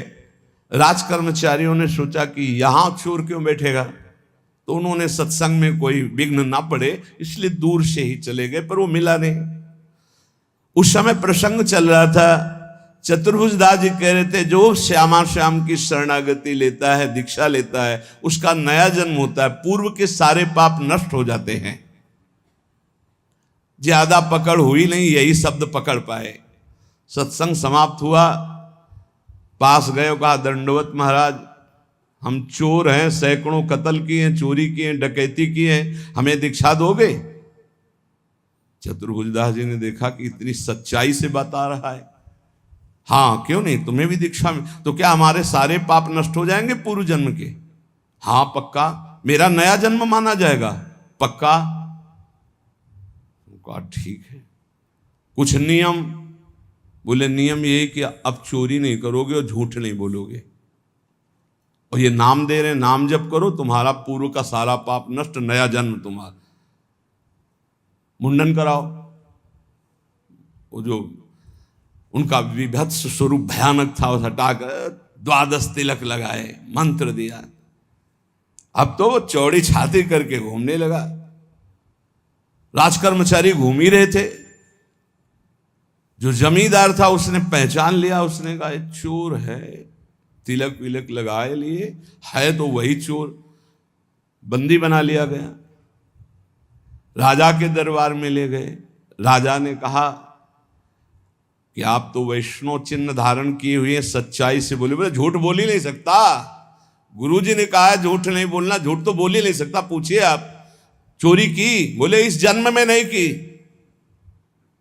वो जो सेठ साहूकार जमींदार था, बोले चाहे जिसकी कसम खवा लो यही है, ये बाल मुड़वा डाला, तिलक लगाए है, कंठी बांधे, यही हम पक्का कह सकते हैं। वो कह रहा चाहे जिसकी कसम, उसने कहा इस जन्म में ही चोरी नहीं की। अब राजा बड़ी समस्या में, न्याय कैसे करें? एक वैष्णव तिलक धारण किए हुए, एक सच्चाई बात कर। तो उस समय परीक्षा के लिए लीला की जाती थी कि लोहे का बिल्कुल तपाया हुआ लाल फार और ऐसे एक पीपल का नवीन पत्ता, ऊपर सूत, कच्चा सूत, ऐसे वो लोहे का फार रख दिया जाता। सूत में झलस नहीं आएगी, जला भी वो जलेगा नहीं, और 7 कदम चला। तो अब शंका तो इन्हीं चोर भगवान पर थी, तो इनके हाथ में रखाया गया। तो मन में कहा, गुरुजी ने कहा था दीक्षा लेने के बाद नया जन्म होता है। ऊपर जोर से बोले इस जन्म में मैंने कोई पाप नहीं किया, कोई चोरी नहीं की, कोई झूठ नहीं बोला। 7 कदम क्या और 10 कदम बोले, और कितना चले? बोले फेंक दो आप। फेंक दिया। बोले इसको फांसी दे दो इस जमींदार को, ऐसे वैष्णव पर दोष लगाता है। जब फांसी शब्द आया तो उन्होंने कहा कि फांसी तो ना दे, वो भी सही कह रहे हैं। तो उनका ऐसा कैसे सही हो सकता है? अब तो तुम्हारा प्रमाण हो चुका कि तुम सही हो। तो बोले फिर भी हमारा ही प्रमाण मान लीजिए, मैं ये सत्य कह रहा हूं कि चोर मैं ही हूं, ये सत्य कह रहे हैं। बोले अब नहीं मान सकते आपकी बात। बोले मान लो। तो बोले ये सत्य कैसे निकल गया कि तुमने इस जन्म में चोरी नहीं की और तुमने कल चोरी की, ये बात कैसे हो सकती है? तो उनका ये बात सुनोगे तब हम आपको हमारे पीछे राज सैनिक लगे थे, जाके सभा में बैठे, वहां गुरुजी ने हमको ये सुनाया जब, तो हमने दीक्षा ली। तो इस जन्म में तो हमने चोरी नहीं की थी, सत्य हो गया, लेकिन कल चोरी की थी, क्योंकि ये भी सत्य है, नहीं तो उसको फांसी की सजा हो जाएगी। तो उनका ऐसे हम महात्मा से मिलना चाहते हैं, तुम्हारे जैसे चोर को महाभागवत बना दिया। राजा उनका शिष्य बना, पूरे नगर में भक्ति का प्रचार प्रसार हो। तो यहां श्रीपाद कह रहे राधा कृष्ण विचित्र मनमथ कलानंद चमत कुर्वते। बोले अद्भुत चमत्कार जीवन में परिवर्तन हो जाएगा जो श्रीधाम वृंदावन में यस्मिन सौख्य चमत्कृति परतरा यत्र दीक्षादिता। जो दीक्षा है, शरणागति है, प्रिया प्रीतम के गोरे चरणारविंद की शरणागति रूपी दीक्षा है। बोले ये परम सुख की चमत्कारिता प्रदान करने वाली है। युगल किशोर के चरणों की जो शरणागति ले लेता है तो ममता हो जाती है प्रिया प्रीतम से, श्यामा श्याम से ममता हो जाती है, अपनापन हो जाता है। इसी से उसको भगवत प्राप्ति हो जाती है। प्रियालाल, श्यामा श्याम, अपने ऐसा लगने लगता है मेरे प्रिया जो मेरे प्रिय। देखो माया का क्या प्रभाव है, मेरी पत्नी, मेरा पुत्र, मेरा शरीर, मेरी संपत्ति, मेरा मकान। और भक्ति का क्या प्रभाव है, ये सब झूठा, मेरे प्रिया प्रीतम। अब अंदर देखो आपको प्रिया प्रीतम में प्रीति है या शरीर में, शरीर संबंधी भोगों में, या शरीर संबंधी रिश्तों में। अगर आपको शरीर संबंधी रिश्तों में प्रीति है, ममता है, अपनापन है, तो जल्दी करो, जल्दी, ज्यादा समय नहीं है। एक अहमता ममता ये जग में है दुखदाई, ये जब श्री जी की ओर लगे तो होत परम सुखदाई। मात तात सुत दार देह में मति अरुझे मति मंदा, हित किशोर को है चकोर तू लख वृंदावन चंदा। जो ममता बुद्धि प्रिया प्रीतम में प्रतिक्षण उल्लास पूर्वक होती है, वही भगवत प्राप्ति करा देती। दीक्षा लिया और ये ठसक आ गई, हमारे इष्ट श्यामा जो नवल किशोर उपासना, जुगल मंत्र को जाप, जुगल मंत्र को जाप, इष्ट श्यामा महारानी, श्री वृंदावन धाम इष्ट श्यामा महारानी। ये ठसक आ जाती है, हमारी प्रिया जो, हमारी लाडली जो, बस इसी से परम पद की प्राप्ति होती है। श्रीपाद कह रहे किम विद्या कुलशील रूप विभवई, किम दान यज्ञादिभिः इनसे नहीं होगी भगवत प्राप्ति, इससे हो जाएगी। शरणागत होकर ममता हो गई श्री जी से। अब यहां कह रहे हैं कि देखो इस पर गर्व मत कर लेना। किम विद्या कुलशील रूप विभवई, किम दान यज्ञादिभिः, किम विख्याति सतई, किमग्र तपसा, किम न्यास योगादिभिः, किम तत्वानुभवेन विष्णु भजन, किम तस्य वात्यद्भुते यो वृंदावन ईश मोहन रसे प्यासीन सर्वस्वधी। क्या हुआ? यदि तुम बहुत विद्वान हो और निरंतर भजन नहीं करते, भोग सामग्री रुपया पैसा संसार यश कीर्ति कुछ नहीं तुम्हारी विद्या किसी काम में नहीं आएगी। किम विद्या किसी काम में नहीं आएगी, पक्का नहीं आएगी। बहुत वैसे शब्दों से कहा गया है कि जैसे गधे की पीठ में ईंट लाद दो या चंदन लाद दो या वेद लाद दो, उसको भार ढोने से मतलब, ऐसे ही बुद्धि में केवल विद्या है, उसका प्रयोग नहीं है। कामादि शत्रु पर विजय प्राप्त नहीं की, हृदय निरंतर भगवदाकार वृत्ति में नहीं गया, तो विद्या किस काम की जो अविद्या को नष्ट ना कर दे। केवल विद्या है, अविद्या का नाश होकर के ब्रह्म विद्या जागृत नहीं हुई या पराविद्या, तो फायदा क्या हुआ ऐसी विद्या का? बहुत ऐसा है। किम विद्या, किम विद्या क्या है? अर्थ के कारण अनर्थ उत्पन्न कर दिया चित्त में। ये देखी हुई बात कह रहे हैं, सुनी हुई बात नहीं कह रहे। क्या विद्या, किस काम की विद्या रही तुम्हारी? और भी बात, ये महापुरुषों के वचन हैं। किम कुलम, बहुत ऊंचे कुल में तुम्हारा जन्म हुआ और भजन नहीं किया तुमने, भगवत आराधना नहीं की, तो तुम्हारा वो अहंकार तुम्हें नरक ही ले जाएगा, कुछ नहीं होने वाला उससे। ध्यान रखना। राजसु यज्ञ में महाभागवत स्वपच की पूजा करवाई वाल्मीकि स्वपच की। क्यों? क्योंकि जहां दैन्य है भगवत भक्ति वो सबसे बड़ा। अहोबत स्वपच तो गरियान यज्ञाग्ञे वर्तते नाम तोभ्यम, वो स्वपच भी सर्वश्रेष्ठ परम पूजनीय है जिसकी जिह्वा पर भगवान का नाम है। प्रहलाद जी ने कहा है कि सब गुणों से युक्त ब्राह्मण है और भजन नहीं करता, मनमानी आचरण, शास्त्र विरुद्ध आचरण, तो किम कुलम, क्या उससे प्राप्त हो जाएगा? तीसरी बात कह रहे, बहुत रूप है, बहुत वैभव है, बहुत शालीनता दिखाई दे रही, लेकिन भजन नहीं प्रभु का। चित्त वृत्ति को संसारिकता से हटाकर प्रभु में लगाते हुए अपने सांसारिक कर्तव्य का पालन करना भगवत प्राप्ति का हेतु होता है। नहीं तो कह रहे किम विभवई, किम रूपम, ये तुम्हारा पद, तुम्हारा रूप, तुम्हारा वैभव किस काम में आएगा? अगर आपको लगता है कि पत्नी भजनानंदी है, तो जीव अपने भजन के प्रताप से भगवत प्राप्ति करता है, पत्नी के भजन से नहीं। पति भजन करेगा तो पत्नी को तो, लेकिन पत्नी भजन करेगी तो पति को नहीं। ये ध्यान रखना। पाणी ग्रहण में नीचे हाथ होता है पति का, ऊपर पत्नी का होता है। आप भार ले रहे हैं, इसलिए आपको हिसाब देना।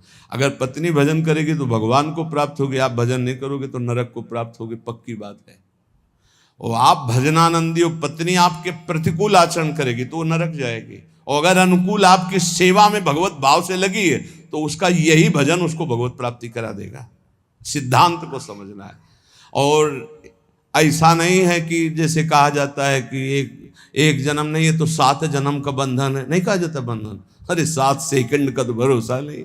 दुनिया में लाखों का मेला जुड़ा, हंसा जब जब उड़ा अकेला उड़ा। ये नहीं आएगा कि थोड़ा ये साथ ही विमान में बैठा ले, ऐसा नहीं होगा कि पत्नी पुत्र परिवार इस जगत के नाटक मंच पे है, जहां ये शरीर छूटा सबका अलग अलग हिसाब किताब अपना है। ऐसा थोड़ी कि जैसे एक लड़का लड़की प्यार का नाटक करके देखा कि नहीं मिल पाएंगे, बोले जहर खा लो तो जन्म जन्म के साथी बन जाएंगे। अरे सारे प्रेत बनोगे, नरक में जाओगे। जन्म जन्म क्या जानते हो जन्म जन्म? हाँ, एक बात हो सकती है, दोनों मिलकर डट के भगवान का भजन करो, भगवान से प्रार्थना करो, तो दोनों भगवान के धाम में, जैसे हमारे गुरुदेव भगवान सहचरी बप्पू और उनके प्रसाद से अपने लोग, तो वहां सब पता चलता है कि मेरे गुरुदेव, जैसे अभी गुरुदेव भगवान वैसे वो उस समय भी गुरु रूपा सहचरी के हर समय साथ रहेंगे। हमारे साथ रहना है, वैसे ही आनंद लेना है तो श्यामा श्याम का भजन करो, एक ही साथ चलेंगे, एक ही जगह प्रोग्राम होगा और एक ही जगह बैठ के प्रसाद पाएंगे, एक ही इष्ट के साथ खेलेंगे। और क्या, इतनी बड़ी जगह है कि पूरा विश्व चला जाए तो भी जगह बनी रहेगी। और इतना बड़ा प्रताप है कि हर उपासक को यही अनुभव होता है कि मेरे प्रिया प्रीतम सामने दर्शन और सबको सेवा। सोचो, सबको सेवा, अरे बड़ा दिव्य, वो बुद्धि की बस की बात नहीं।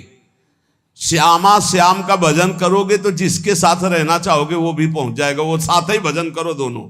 अगर पति पत्नी दोनों श्यामा श्याम का भजन करें तो दोनों सहचरी बप्पू से श्री जी की सेवा में पहुंच जाएंगे। पर ये बोध थोड़ी रहेगा कि ये पति पत्नी, गुरु शिष्य का तो बोध रहेगा, क्योंकि सच्चिदानंद में कि मेरी गुरु रूपा सहचरी है, ये बोध रहेगा, पहचान रहेगी। लेकिन वहां पति पत्नी सांसारिक संबंध नहीं रहेगा, पर रह सकते हैं दोनों वहीं श्री जी की सेवा में सखी स्वरूप से, या भगवत धाम में हरि पार्षद रूप से। तो कह रहे रूप विभव पद प्रतिष्ठा ये तुम्हें भगवत प्राप्ति नहीं कराएगी, नहीं। यहीं सर हो, भजन नहीं करोगे तो वहां थोड़ी सर माने जाओगे, नहीं। जब मुजरिम बना करके तुम्हें ले जाया जाएगा तो वहां साहब वाली थोड़ी मिलेगी। देवराजेंद्र के पद में है, त्रिभुवन के सर हैं, और फिसल गए तो सर्प बनाए गए। अब सर्प बन के वहां देवता थोड़ी उनको सर बोल रहे, नहीं नहीं, अब तो भूखे प्यासे तड़प रहे। कभी कोई फंस गया तो लील गए तो पेट का पोषण हुआ।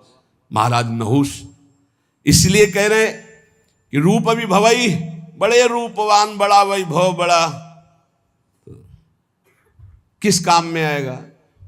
किसी बात का गर्व मत करो, जवान हो, रूपवान हो, बलवान हो, ये 4 दिन की चांदनी, फिर ऐसा समय आएगा कि अकेले उठकर सीढ़ी भी नहीं चढ़ पाओगे। जब हम हर चीज का मनन का स्वभाव रहा है, इसलिए ये जो महापुरुष कह रहे हैं उसे समझो। किम दानम, क्या तुम्हारे पास दान देने की सामर्थ्य? हर समय वासना का भूत चढ़ा रहता है, तू दानी, दानी तो हरि है, सबसे बड़े दाता, अनंत ब्रह्मांडों को दे रहे हैं, तुम उनको क्या दे दोगे? भगवान को क्या दे दोगे? बहुत विचित्र। और अगर बढ़िया दानी भी हो तो कोई खास बात नहीं, जरा सी बात बिगड़ गई तो गिरगिट बन के कुआं में पड़े थे महाराज नृग। ये दानियों में बड़े बड़े याज्ञिक, बड़े बड़े तपस्वी जिस पद की पूजा करते हो, देवराज इंद्र का पद है, वहां दुर्दशा क्या होती तुम्हें क्या पता। जब वैसे तो बहुत महिमा है, लेकिन जब देखो ना शास्त्रीय दृष्टि से तब पता चलेगा। इसीलिए श्रीपाद बोल रहे हैं, किम विद्या किम कुलम किम शील रूप विभवई किम दान किम यज्ञादि भी और किम विख्याति सतई। तुम्हारा बहुत यश है तो किस बात का? अगर भजन नहीं है, हो गया, पुण्य प्रताप से यश होता है। पूर्व का पुण्य जो है वो यश फैलाता है। अगर वर्तमान में भजन नहीं तो वो खत्म हो जाएगा जाना, तो ऐसे ही जैसे हाइलोजन नहीं फ्यूज हो जाता है, ऐसे होते रहते हैं। पूरा विश्व जय जय जय, फिर उठा के नालियों में फेंक देते छवियां। अगर वर्तमान में भजन नहीं, वर्तमान में भगवद आराधना नहीं, तो पूर्व का जो तप और पुण्य संचय उससे वाह वाह होगी, और इसके बाद फिर चारों खाने चित्त। ये माया है, बर्दाश्त किसी की नहीं करेगी। और अगर भजन वर्तमान में हो रहा है, नाम जब वर्तमान शब्द पर ध्यान दीजिए, वर्तमान में तुम्हारा चरित्र पवित्र है, तुम्हारा नाम जप हो रहा है, तो बिस्तरे सब जग विमल कीरति साधु संगति ना टरे, बास वृंदा विपिन पावे, श्री राधिका जो कृपा करे, जय जय श्री हरिवंश नाम गुण गाई है उसकी स्थिति। किमुग्र तपस्या, बहुत बड़े तपस्या कर लिया तो क्या हुआ? अगर भगवान की शरणागति नहीं, भजन नहीं, तो देखो ना अम्बरीश जी महाराज बड़े महान भजनानंदी महाभागवत, और उनको मिटाने के लिए चले थे महान तपस्वी दुर्वासा जी, तो क्या गति हुई, त्रिभुवन में भागे घूमे। तो कह रहे अगर विशुद्ध भक्ति नहीं तो किम उग्र तपस्या, बहुत बड़ी उग्र तपस्या है तो उससे क्या हुआ? एक तपस्वी को बहुत अभिमान हो गया कि मेरी तपस्या तो ऐसी है कि मैं पूरे विश्व को खरीद सकता हूं। तपस्या की थी, अब वो जिस महात्मा से देखो उसी से अकड़ दिखा रहे थे, तो जिस जंगल में रहते थे उस जंगल के सरोवर को सुखा दिया भगवान ने, और वर्षा हुई नहीं। अब वो प्यास से व्याकुल हो गए। अब भगवान एक साधारण पुरुष का स्वरूप रख के घड़ा एक रखकर ठंडा जल दूर से दिखाई दे रहा था, नजदीक से निकल। महात्मा ने कहा पानी पिला दो। बोले कुछ देव तब पानी पिला दें, ऐसे क्या? बोले आधी तपस्या दी। जब पी चुके पूरा जल पी गए, वो घड़े का 2-3 लीटर जो था, आहा, बोले आधी तो ले ली, अब एक घड़ा जल और बताओ, दूसरी ले लो। जब बताना हम लेके आ जाएंगे। तुम तो कह रहे थे पूरी सृष्टि को खरीद लेंगे अपनी तपस्या से, और 2 घड़े जले में बिक गए तुम्हारी सारी तपस्या। क्या रहा तुम्हारे? तुमको क्या अहंकार नहीं? ये वायु, ये अग्नि, ये जल, ये पृथ्वी, ये तुम्हारा पोषण कर रही। अहंकार मत करो, उसी से तुम्हारा शरीर बना है, उसी से तुम तप कर रहे हो, तो भगवान की जय जयकार करो। अहंकार करने की जरूरत नहीं। तुम्हारा जितना तप है 2 घड़े जल में बिक गया। एक बड़े तपस्वी थे, और एक शांत चित्त भजनानंदी महात्मा, तो गंगा पार कर रहे थे नाव में बैठकर शांत चित्त। अब उनके साथ बहुत से शिष्य थे जो उनके सेवा परिचर्या में थे। ये बात देखकर एक तपस्वी महात्मा अपमान करने के लिए खड़ाऊ पहनकर गंगा जी में ऐसे साथ साथ चलने लगे। तो जो अज्ञानी जन थे हो गए, वाह भाई महात्मा हो तो ऐसा, क्या महात्मा खड़ाऊ पहनकर गंगा जल से निकल रहा है। जब पार गए तो उन महात्मा जी बिल्कुल उदास, जो नाव में बैठे थे, हो गए। उन महात्मा से कहा, ए महात्मा, क्या है भीड़ बटोरे घूम रहे हो, कोई तप है तुम्हारे अंदर? कुछ नहीं बोले हो। तपस्वी होकर के नाव में बैठ करके आ रहे हो, कुछ नहीं बोले। नाविक से बात की उन महात्मा, भैया प्रति सवारी कै रुपया होता है? बोले 2 रुपया। हम अपने शिष्यों से कहा सब गिन करके मेरा भी 2 रुपया दे दो। 2 रुपया दिया। जब सब चले गए तो उन महात्मा से कहा, रुको महात्मा, जिन गंगा जी को भगवान शंकर ने सम्मान के लिए अपने मस्तक पर रखा, उन गंगा पर पादुका से चलकर अपने तप के प्रभाव से सारे तप को नष्ट कर लिया। जो तूने सारे जीवन का तप नष्ट करके पार किया, वो 2 रुपये में पार कर लिया। वो 2 रुपये में पार। ये अगर तपस्या का अहंकार हो जाए तो 2 कौड़ी की तपस्या हो जाती है। श्रीपाद कह रहे हैं कि मुग्र तपसा और न्यास योगादि भी। और एक बात कह रहे, क्या हुआ तत्व ज्ञान? तत्व बोध होना अलग बात है, क्या हुआ तत्व ज्ञान हुए। यदि भगवान से आपका चित्त नहीं जुड़ा तो तत्व ज्ञान बघार लो, केवल उससे कोई आत्मानंद की अनुभूति थोड़ी हो जाएगी। तत्व ज्ञान होना अलग बात है, तत्व बोध होना अलग बात है। तत्व ज्ञान की चर्चा कर लेना अलग बात है, तत्व बोध होना अलग बात है। फिर आगे कह रहे, ये बड़ा सूक्ष्म विषय है। अगर आप किसी लोकांतर की चाह के लिए भजन करते हैं, वो भी महत्वपूर्ण नहीं है। महत्वपूर्ण है प्रेम प्राप्ति के लिए। हमें प्रभु से प्रेम। सच्चे भजनानंदी का स्वरूप क्या होता है? हमारा भजन कभी छूटे ना, और इसका फल ये हो कि जिनका हम भजन करते हैं उनकी स्मृति में हम तड़पे रोएं। ये खास बात। इसीलिए यहां कह दिया किम विष्णु भजनई, क्या किसी लोकांतर के सुख की चाह करके भजन करना। यदि आपको वृंदावन ईश मोहन रसे प्यास सीन सर्वस्वधी है, यदि आपकी बुद्धि वृंदावन के ईश श्यामा श्याम के प्रेम में मत वाली नहीं हुई तो कुछ प्राप्त नहीं हुआ। जीवन का सार भगवत प्रेम, क्योंकि प्रेमी महापुरुष है। भगवत प्रेम, तत्वबोध भी आत्म प्रेम है, उसमें मुझे कोई संशय नहीं। तत्व ज्ञान और तत्व बोध होना बड़ा अंतर है। जैसे हलवा बनाने का ज्ञान हो जाना और हलवा बना करके खा लेना, इतना अंतर है। तत्व ज्ञान हलवा बनाने का ज्ञान हो जाना, और तत्वबोध हलवा बनाकर खाकर उसका स्वाद ले लिया, वो तत्वबोध। श्री भरथरी जी महाराज कहते हैं कि मुझे लगा था कि मैं बहुत ज्ञानी हूं। संतों के वचन बहुत अमृत में होते हैं। कह रहे हैं कि यदा किंचित ज्ञोहम द्विपयु मदांधा समभवम। मुझे लग रहा था कि मैं चक्रवर्ती सम्राट हूं, मैं बहुत पुण्यवान हूं, मैं बहुत महात्मा हूं, मैं बहुत ज्ञानी हूं। तदा सर्वज्ञोस्मीत्य भवदव लिप्तम मम मनहा यदा किंचित किंचित बुधजन सकाशाद वगतम तदा मूर्खोस्मीति ज्व इव मदो में व्यपगता। आज मुझे पता चला कि मैं मूर्ख हूं। मुझे लग रहा था मैं ज्ञानी हूं, मैं चक्रवर्ती सम्राट हूं, मैं मदोन्मत्त हो रहा था।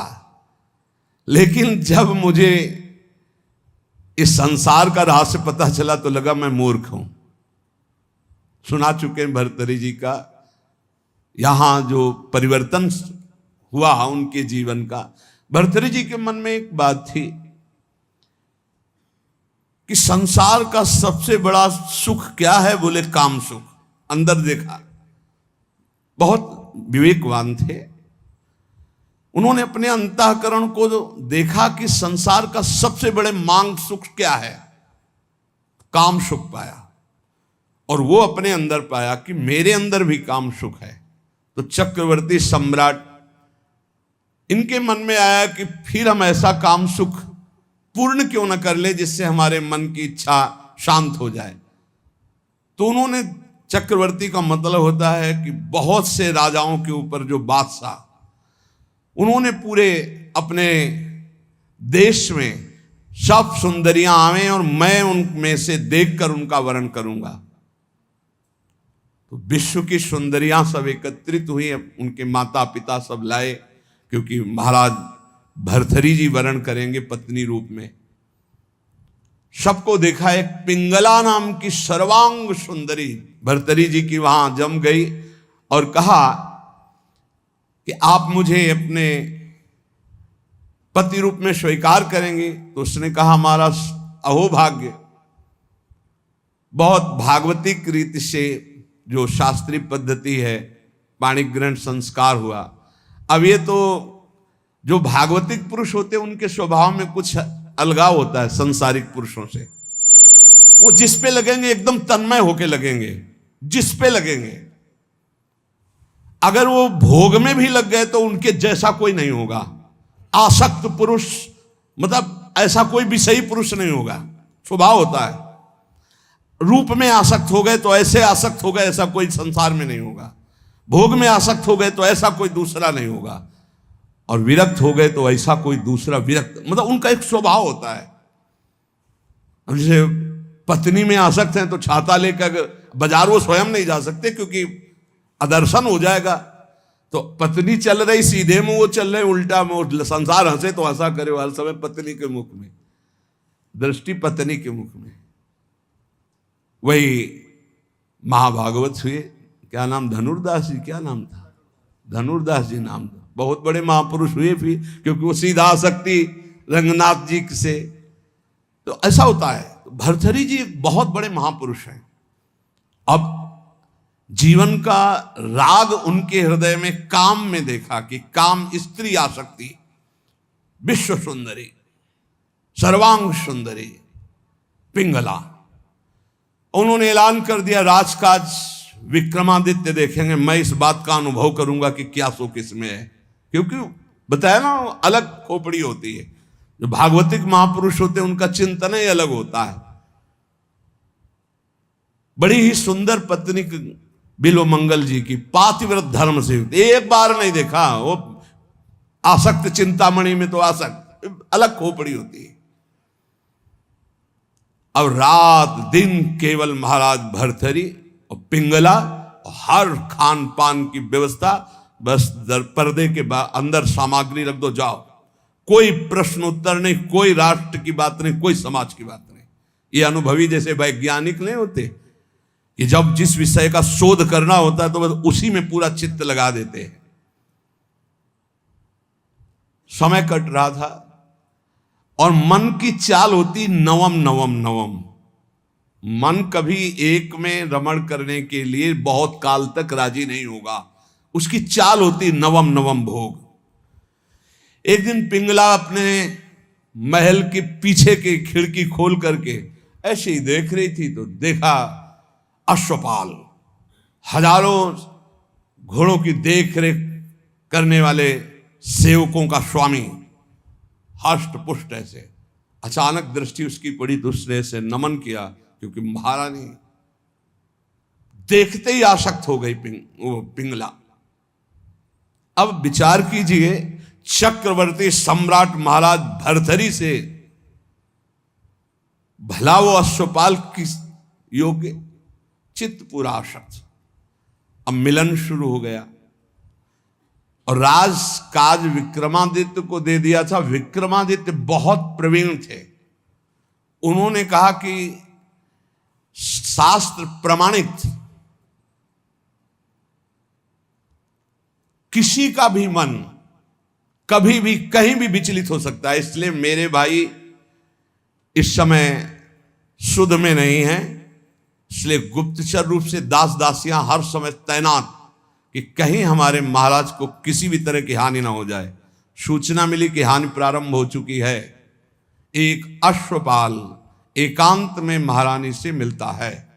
महाराज दिन में शयन करते हैं, उस समय वो मिलती है। पूरी बात पक्की जब देख ली तब भर्तरी जी को सूचना दी कि महाराज विक्रमादित्य आपसे मिलना चाहते हैं। बहुत प्रवीण थी पिंगला, तुरंत समझ गई।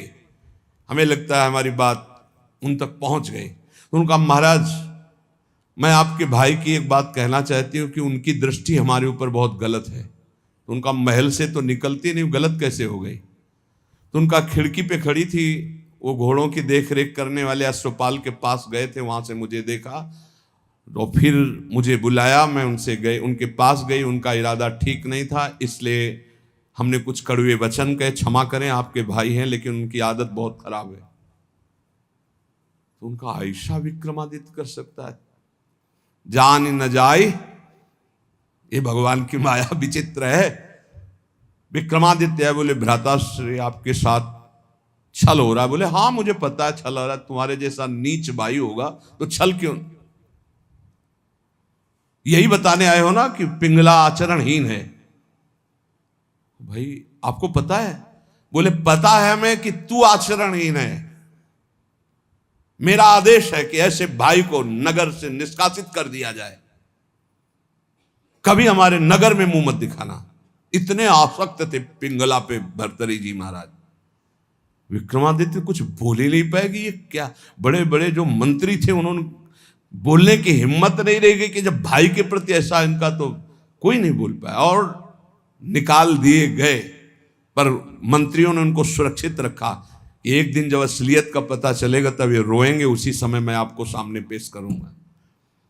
अब भगवान कोई ऐसा ना सोचे कि पाप कर्म दबा रहेगा, वो ऊपर उठता है, अपना प्रभाव दिखाता है। एक नगर का ब्राह्मण गरीब तपस्या कर रहा था महाराज देवराज इंद्र की मंत्र से, उनकी इस बात के लिए कि मुझे धन मिले, मैं गरीब हूं, जिससे हमारा परिवार सुखी हो जाए। बहुत तप किया तो देवराज इंद्र प्रकट हुए, कहा ये अमर फल लीजिए, और अंतर ध्यान हो गए। वो बात करे करते रहे, अंतर ध्यान। तो उनका अमर फल लेके क्या करूं, वैसे दरिद्र गरीब ब्राह्मण अमर होकर के क्या करूंगा?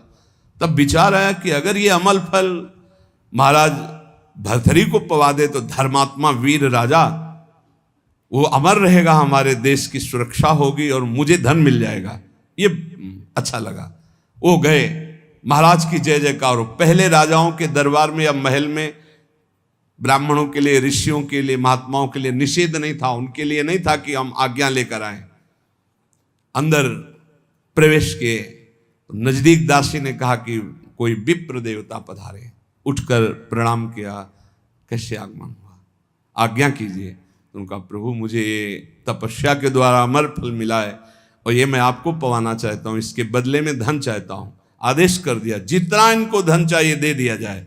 अमर फल लिया और विचार किया मैं खा के क्या करूंगा अमर होके, क्योंकि मेरी आसक्ति तो पिंगला पे है। पिंगला से कहा तुम अमर फल खा लो, जब तक मैं जीवित रहूंगा तब तक तुम्हें देखता रहूंगा। पिंगला ने कहा ऐसे थोड़ी अमर फल खाया जाता है, स्नान करके मंत्रानुष्ठान करके लाओ हमें। तो उनका नहीं, पालो मेरे सामने। बोले तो इतना विश्वास नहीं है। अब बस प्यार में तो दम होती है, नहीं मैं विश्वास पक्का है तो भाई आप निश्चिंत रहिए।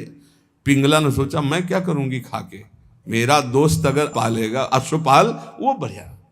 एकांत में मिली अश्वपाल को, क्योंकि कांटा विक्रमादित्य थे, वो तो नगर निष्कासित हो गया, बिल्कुल स्वतंत्रता थी। महाराज इस रास्ते से बेशुद्ध थे। और अश्वपाल ने उस अमर फल को लिया तो उसने विचार किया कि मैं क्या करूंगा। और महाराज की नृत्यांगना ऐसी सुंदर थी जिससे आसक्ति थी, मिला और कहा देखो ये अमर फल मुझे मिला है, आप पालोगी तो जब तक मैं जीवित रहूंगा आपको देखता रहूंगा, मिलता रहूंगा। ठीक है। नृत्यांगना ने सोचा जिसके दरबार की मैं नृत्यांगना हूं, अगर वो महाराज अमर रहेंगे तो हमारा जीवन सार्थक रहेगा और महाराज मुझे बहुत सम्मान देंगे जब मैं अमर फल दे दूंगी। उसने प्रार्थना करवाई कि आपके दरबार की नृत्यांगना मिलना चाहती है आपसे। बुला लिया, कहा महाराज ये अमर फल। महाराज ने कहा तुझे अमर फल कहां से मिला, ये अमर फल सत्य बोल तुझे कहां से मिला। महाराज मुझे तो अश्वपाल ने दिया, मेरा वो दोस्त है, मेरा मित्र है उसने। और उस समय पिंगला वहां नहीं थी, तुरंत अमर फल लिया और बोले तुम्हें जो संपत्ति चाहिए हम देंगे, कल हम दरबार में आते हैं। दरबार में गए, सब सभा एकत्रित, वर्षों के बाद आज दरबार में आए थे। तब उन्होंने कहा बुलाया जाए जिसको अश्वपद, जो घोड़ों की सेवा में आया, सत्य बोला तो तुझे माफ कर देंगे, बोल इस फल को पहचानता है। हाँ सर यह अमर फल है, तुझे कैसे मिला, सत्य बोलना, अगर झूठ बोला तो उनका अगर हमारे प्राण माफ किए जाएं तो बिल्कुल सभा में कहता हूं कोई दंड नहीं मिलेगा। उनका महारानी पिंगला ने दिया है, ठीक है जाओ बुलाओ पिंगला। अब वो तो सज धज के आ रही थी कि आज दरबार में पार्श्व में विराजमान होंगी सिंहासन, गए कटघरे में खड़ी हो करो ऐसा। और तलवार निकाला और कहा देखो मेरे देश के विप्र ने तपस्या की थी, अमर फल दिया था, इनको पवाया था, ये अमर है और मैं काटूंगा, ये मरेगी नहीं। ये अरे महाराज क्यों, क्या तुझे अमर फल पर विश्वास नहीं। सर झुका दे, कहां है वो अमर फल, सत्य बोल तो तुझे माफ करो। बोले अश्वपाल को दिया था। क्या मेरे से श्रेष्ठ है अश्वपाल, मैं चक्रवर्ती सम्राट भर्तरी तेरे योग्य नहीं रहा, धिक्कार है ऐसी बात। तभी कह रहे यदा किंचित व्योहम द्विपयु मदांधा संभवम, मैं मदांध हो गया था, अपने को ज्ञानी समझता था, अपने को बलवान समझता था, अपने को राजा समझता। उसी समय भर्तरी जिनका धिक्कार है, मैं चक्रवर्ती सम्राट, मुझसे पिंगला तृप्त नहीं, पिंगला से अश्वपाल तृप्त नहीं, अश्वपाल वैश्या से प्रेम करता, धिक्कार है, कहां प्यार है, कहां अपनापन है। और मुकुट उतार के रखा और कहा कि आज अगर विक्रमादित्य होते तो मुझे ये चिंता नहीं होती कि मेरे राज्य का क्या होगा। तब मंत्रियों ने कहा आप महाराज निश्चिंत रहें, व्यवस्था पूरी, विक्रमादित्य सुरक्षित है। तो उनको यहां विराजमान करो, मैं एक क्षण भी ऐसे प्रपंच में नहीं टिकूंगा। महावैराग्यवान होकर भर्तरी जी के श्लोक बैरागियों के अमृत है। वो कह रहे हैं कि मैं बिल्कुल अज्ञानी था, मदोन्मत्त मदांध था। उस समय मेरा मन यही सोच रहा था कि मुझे बहुत ज्ञान है, मैं बहुत प्रवीण हूं। लेकिन आज जब भगवान शंकर की कृपा से ज्ञान हुआ तब मुझे लग रहा है कि मैं घोर अज्ञानी, घोर विषयी मदांध था। मेरा अहंकार दूर हो गया कि मुझे ज्ञान था, आज असली ज्ञान हुआ मुझे। भर्तरी जी कह रहे एषाम न विद्या न तपो न दानम ज्ञानम न शीलम न गुणो न धर्मा ते मर्तुलोके भुवि भार भूता मनुष्य रूपेण मृगाश्चरन्ति। जिनमें न भागवतिक विद्या है, न भगवत तत्व का ज्ञान है, न शील है, न गुण है, न भागवतिक धर्म है, तो मृत्यु लोक में पृथ्वी में भार बने हुए मनुष्य रूप में वो पशु हैं साक्षात। न भजन है, न धर्म है, न राष्ट्र सेवा, न भगवत सेवा, न समाज सेवा, बोले पशु हैं साक्षात। मनुष्य रूपेण मृगाश्चरन्ति, रूप तो मनुष्य का है लेकिन पशु है, राक्षसी भाव है। जाड्यम धियो हरति सिंचति वाच सत्यम मानोन्नतिम दिशति पापमपा करोति चेतः प्रसादयति दिक्षु तनोति कीर्तिम सत्संगति कथय किम न करोति पुंसाम। यदि संत पुरुषों का संग मिल जाए तो किसका नहीं उपकार हो जाएगा, अर्थात किसका नहीं मंगल हो जाएगा, अर्थात सबका हो जाएगा। क्योंकि संत पुरुषों के संग से बुद्धि की मूर्खता का अपहरण होता है, जड़ता का अपहरण होता है। सत्संग से वाणी में सत्य का संचार होता है। सत्संग से सबको सम्मान देना आता है। सत्संग पाप को दूर करता है। सत्संग चित्त को आह्लादित करता है, क्योंकि चित्त से वो प्रभु का चिंतन करता है और समस्त दिशाओं में कीर्ति फैल जाती है सत्संगी महापुरुष की। इसलिए धन्य है जिसको सत्संग प्राप्त हो गया। भोगा न भुक्ता वयमेव भुक्तास तपो न तप्तम वयमेव तप्ताः कालो न यातो वयमेव यातास तृष्णा न जीर्णा वयमेव जीर्णा। हमने भोगों को नहीं भोगा, भोगों ने हमको भोग लिया, किसी काम का नहीं रखा। तप नहीं किया, तप्त होते रहे, जलते रहे। काल व्यतीत नहीं हुआ, हमारा जीवन व्यतीत हो गया। तृष्णा नहीं मरी, हम जीर्ण हो गए, वही भोग वासना। इसलिए भक्तिर्भवे मरण जन्म भयम हृदिस्थम स्नेहो न बंधुस न मन्मथला विकारा संसर्ग दोष रहिता विजना वनांता वैराग्य मस्तिकिमतः परमर्थ नियम। सबके आदि कारण भगवान का भजन करो, मान लो मेरी बात, वही तुम्हारे हृदय से जन्म मृत्यु का चक्र मिटा देंगे। यहां कोई तुमसे प्यार नहीं करता, भर्तृहरि जी कह रहे, उनका अनुभव। ना कोई तुम्हारा यहाँ भाई है, न बंधु है, न कुटुंबी है, न पत्नी है, न पुत्र है। केवल माया ममता का विकार रचकर तुम्हें भगवत प्राप्ति से विमुख करने का नाटक कर रही है। हृदय में एक काम विकार का अभाव कर दो, कुछ नहीं है इसमें, केवल माया नाटक के द्वारा समय नष्ट कर रही है। कामिनी के कमनी कलेवर को देखकर जिसका मन आसक्त हो गया वो क्या करेगा। ये संसारिक लोग केवल शरीर संसर्ग जनित सुख में ही अपने जीवन को नष्ट कर देते हैं, वो परमात्म सुख को नहीं जानते। ये शरीर कोई अपना थोड़ी है, इसमें कोई सुख है। बहुत विचित्र है, प्रवचन कर लेना सरल है, सुन लेना सरल है, आसक्ति हटाना कठिन है।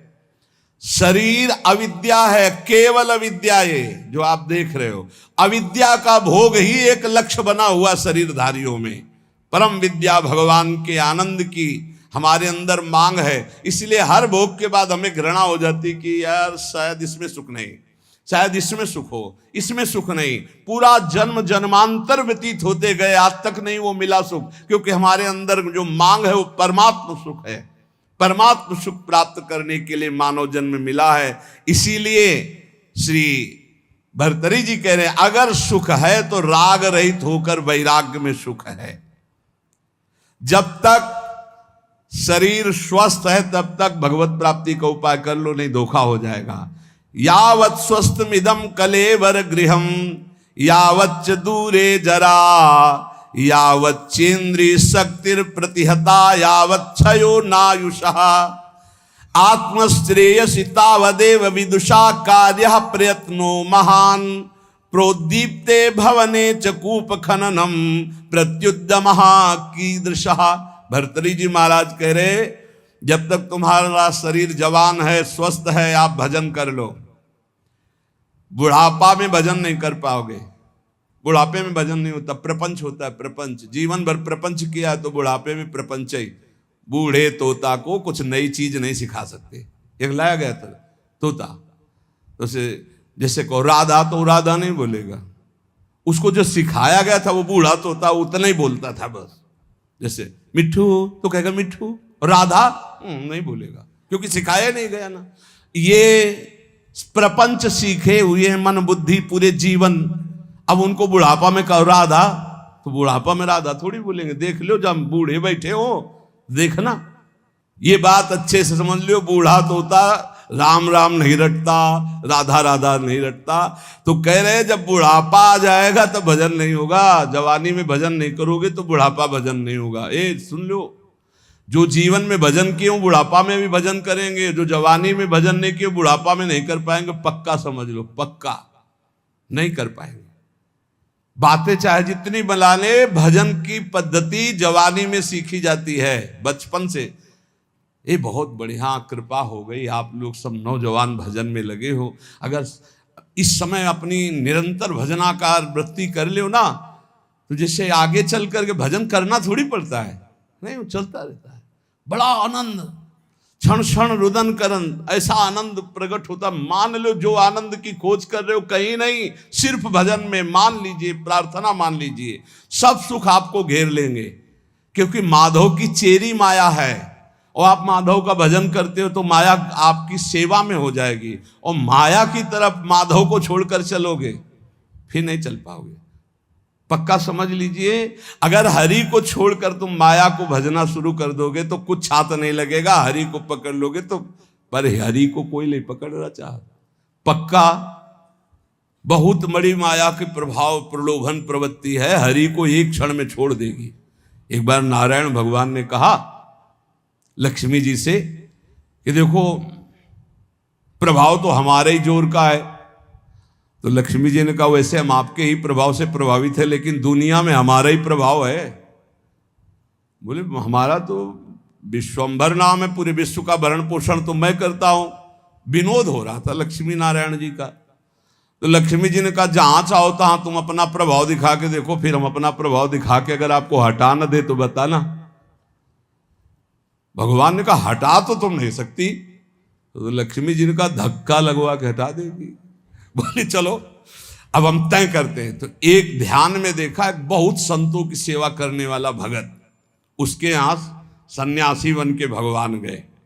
देवी देखा, साष्टांग दंडवत किया, चरणामृत उतारा, तखत पे आसन लगाया, बैठा रहा। महाराज बस कुछ क्षण रुको, अभी भिक्षा बन रही थी। भिक्षा इतने खांसती हुई एक लकड़ी ली हुई बूढ़ी का रूप रख के लक्ष्मी जी गए।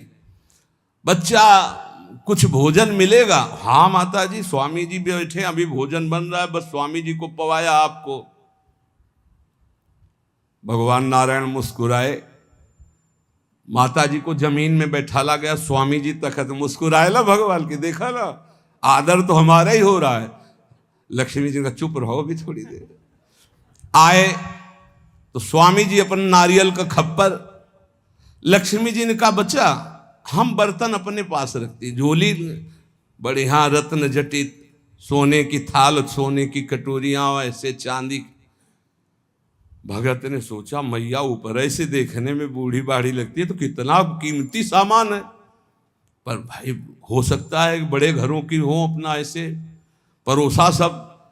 अब स्वामी जी की तरफ तो दृष्टि, माता जी लाओ माता जी बर्तन धो के हम आपको दे दें। बोले नहीं बेटा, एक बार जिस बर्तन में पाते हम दोबारा उसमें पाते नहीं, और ये तुम ही रख लो।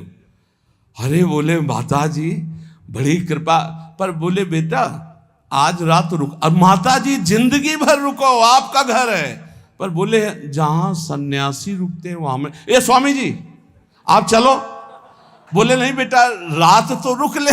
बोले नहीं, देखो स्वामी जी मतलब समझ जाओ आप बस हो गई हमारी श्रद्धा।